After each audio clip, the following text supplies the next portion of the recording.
ND and CPL filters are an easy way to increase your shooting potential, but should you get any old cheap filter, or is it worth spending more? And more to the point, why should you bother with these filters in the first place?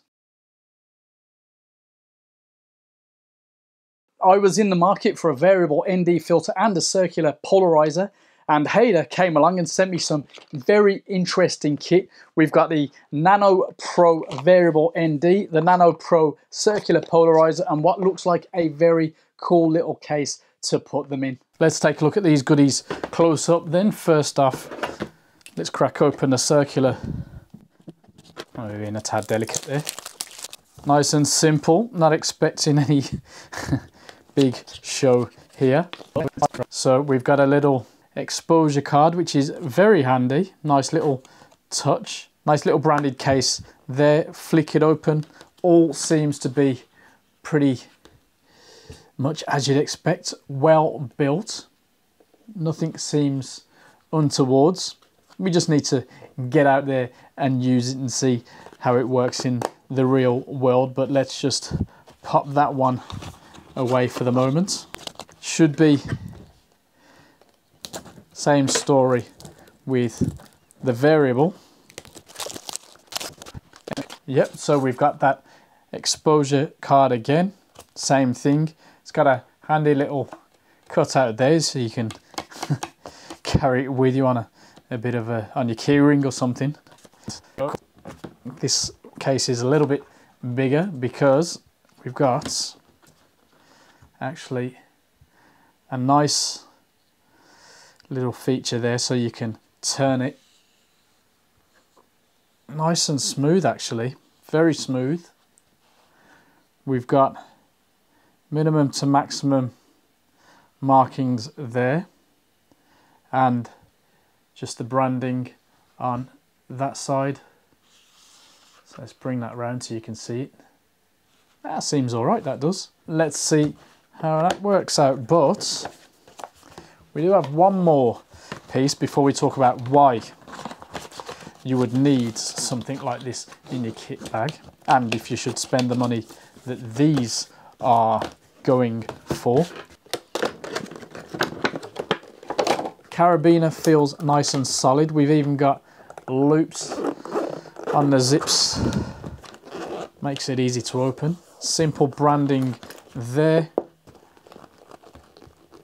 decent protection there, and if we open it up, a bit of silica gel to keep things, well, you know, desiccant, whatever, to keep things dry. And the pockets feel relatively sturdy for what it is. That's all right, that is. Yeah, I do like that. I will be using that with my filters.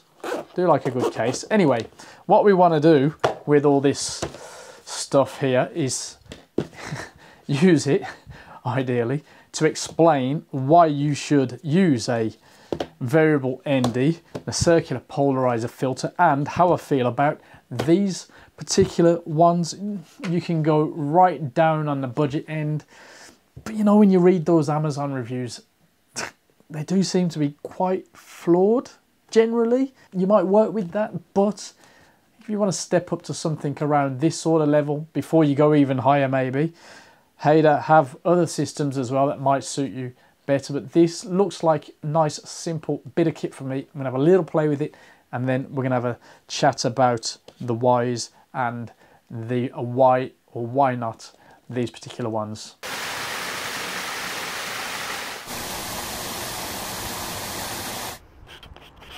Why would you use these filters then? Well, the purpose of the ND filter is to reduce the amount of light entering the camera through its lens. Each stop reduces the amount of light entering the camera by half.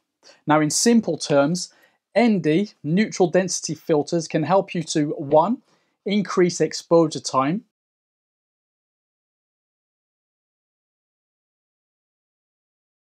2. Use a wider aperture in bright light,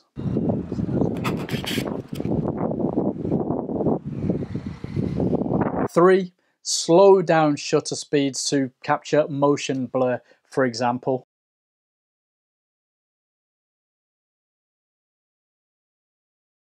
Using a variable ND filter allows you to change the amount of light exposure you want on the fly with just the one filter. Now, if you've got a high quality one like this Haida number, then you won't lose out on any of the benefits of non-variable options per se. But there are two common flaws to avoid in an ND filter. The first one, is there any color tint? Now, the Haida performs really well, barely a hint, maybe a slight blue cast at times if we're being picky in some scenes. The other thing to look out for is that, as it's called, the dreaded, yes, that word is everywhere, dreaded X pattern.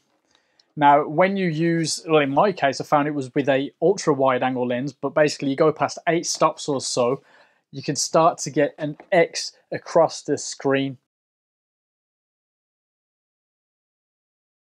The Haida variable ND filter performed really well, as you'd hope, at this price point.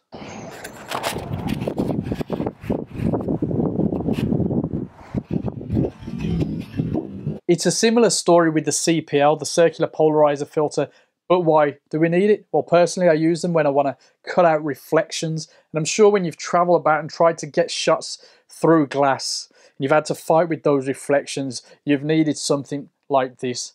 A CPL filter cuts out polarized light, and it can also help with color contrast and saturation. It can help you to add impact to a sky or get rid of unwanted reflections from water, glass, metallic surfaces, and so on.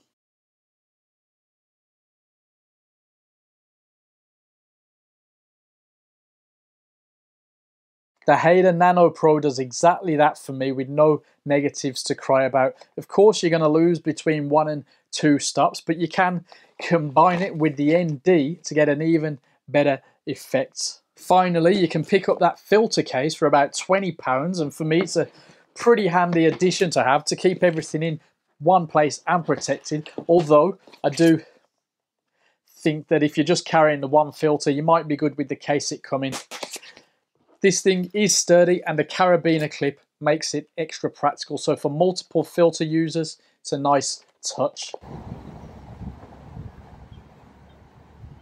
There you go then, a quick layman's terms look at why you might use a variable ND or CPL filter, and I look at my new acquisitions from Haida. Now all I need is to be able to get out and travel again, and these will get tested a lot more. Hopefully by the time this goes out, we'll be freer. Anyway, let us know in the comments below if there's anything you want to see in a future video, some more tutorials, for example. But make sure to subscribe so we can keep making these videos. Take it easy, stay safe, and see you soon.